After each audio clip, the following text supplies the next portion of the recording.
Salut Lily. Aujourd'hui, on plonge dans une vision économique assez audacieuse pour l'Afrique. On va regarder ça à travers le prisme d'un géant industriel, le groupe Dangote. Mhm. Notre base, c'est une entrevue avec son fondateur, Aliko Dangote. L'idée, c'est de décortiquer un peu comment ce groupe a non seulement traversé la pandémie, Oui. mais aussi quel pari énorme il fait sur l'avenir du continent. On parle d'investissements colossaux, du commerce intra-africain. Bon, alors, regardons ça de plus près. Allons-y. Déjà, la pandémie. Comment une boîte de cette taille a géré ça? La priorité numéro 1, c'était la sécurité des employés. Logique. Mais ce qui est intéressant, c'est leur agilité, en fait. Ah oui? L'entretien souligne une vraie innovation dans la chaîne logistique pour que tout continue à tourner malgré les confinements. Et puis, bien sûr, une maîtrise des coûts assez stricte. Et ça a marché. Parce que le contexte était quand même très incertain. Eh bien, contre toute attente, oui. Les bénéfices après impôt en 2020 ont grimpé de 37% pour le ciment et 35% pour l'alimentaire. Par rapport à 2019, c'est énorme. Ah oui, quand même. Comment on explique ça? En fait, il y a eu une demande intérieure qui est restée forte, voire qui a augmenté pour certains produits, et surtout, ils ont réussi à livrer presque sans interruption. D'accord. Une bonne résilience du marché et une exécution impeccable, quoi. C'est un peu ça, sans doute un mélange des deux. Ok. Mais cette gestion de crise, c'était d'une étape. Le vrai sujet, ce sont ces investissements massifs pour l'avenir. 19 milliards de dollars annoncés. C'est colossal. Avec en premier lieu cette raffinerie géante. Exactement. La plus grande raffinerie dite à train unique du monde, 650 000 barils par jour. Très unique, ça veut dire quoi concrètement? Ça signifie une seule ligne de production massive, très intégrée, pour maximiser l'efficacité. C'est un pari technique et logistique considérable. Et l'objectif derrière tout ça? Rendre le Nigeria autosuffisant en produits pétroliers et exporter dans toute l'Afrique subsaharienne. L'idée, c'est vraiment de réduire la dépendance aux importations. D'accord. Mais ce n'est pas tout, il me semble. Il y a aussi la pétrochimie, les engrais. Absolument.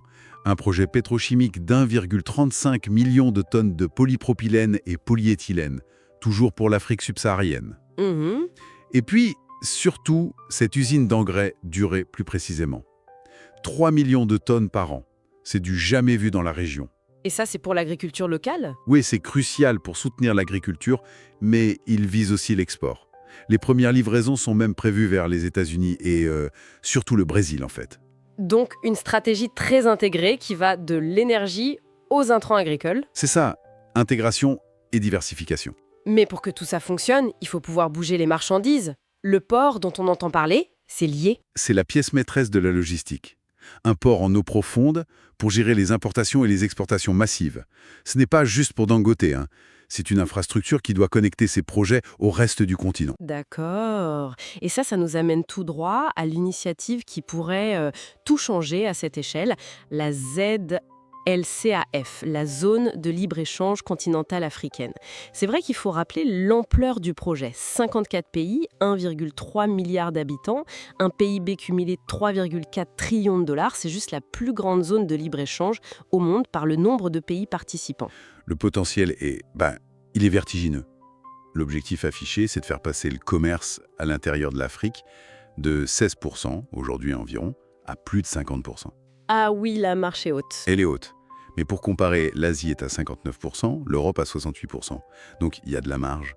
Et l'impact attendu, c'est une vraie stimulation économique, des millions d'emplois. Mhm. Mais ça, on parle d'1,1 milliard de personnes en âge de travailler d'ici 2034 sur le continent. Et puis, un accès à des marchés beaucoup plus grands pour toutes les économies, même les plus petites. Et dans ce contexte, l'entretien avec Dangote met en avant des opportunités spécifiques pour l'Afrique. Des secteurs clés. Oui, il y en a 3 qui ressortent vraiment.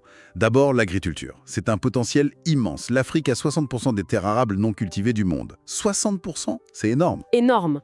Pour nourrir le continent, mais aussi pour contribuer à la sécurité alimentaire mondiale. Ensuite, l'industrie manufacturière, un moteur de développement classique mais essentiel. D'accord. Et enfin, la pétrochimie. L'idée, c'est de valoriser les réserves de gaz qui sont considérables pour faire de l'Afrique un hub mondial pour le GNL, le gaz naturel liquéfié, et d'autres produits comme le polypropylène, etc. Bon, alors, si on essaye de synthétiser un peu tout ça, on voit d'abord une entreprise, Dangote, qui a montré une sacrée résilience pendant la crise. Oui, et une agilité. Voilà, ensuite des investissements gigantesques pour viser l'autosuffisance régionale et même l'exportation. Le tout dans un cadre, la Z, le CAF, qui pourrait transformer le commerce continental, Mhm. en s'appuyant sur des atouts naturels incroyables comme l'agriculture et l'énergie. Au fond, qu'est-ce que ça nous dit? Ce qui est fascinant, je trouve, c'est cette ambition qui va au-delà de juste répondre aux besoins locaux. Il y a une volonté claire de faire de l'Afrique un fournisseur incontournable pour le reste du monde. Dans des secteurs stratégiques en plus. Exactement. C'est un changement de paradigme en quelque sorte. Ne plus être seulement un fournisseur de matières premières brutes. Et ça nous laisse sur une réflexion pour la suite peut-être? Si cette vision se concrétise, si l'Afrique réussit ce pari de devenir un pilier mondial pour l'agriculture, la pétrochimie, quelle nouvelle géographie économique mondiale est-ce que ça dessine, hein? C'est une question assez vertigineuse. Tout à fait. Ça ouvre des perspectives de rééquilibrage potentiellement majeures. Merci beaucoup pour cette analyse très éclairante. Merci à vous.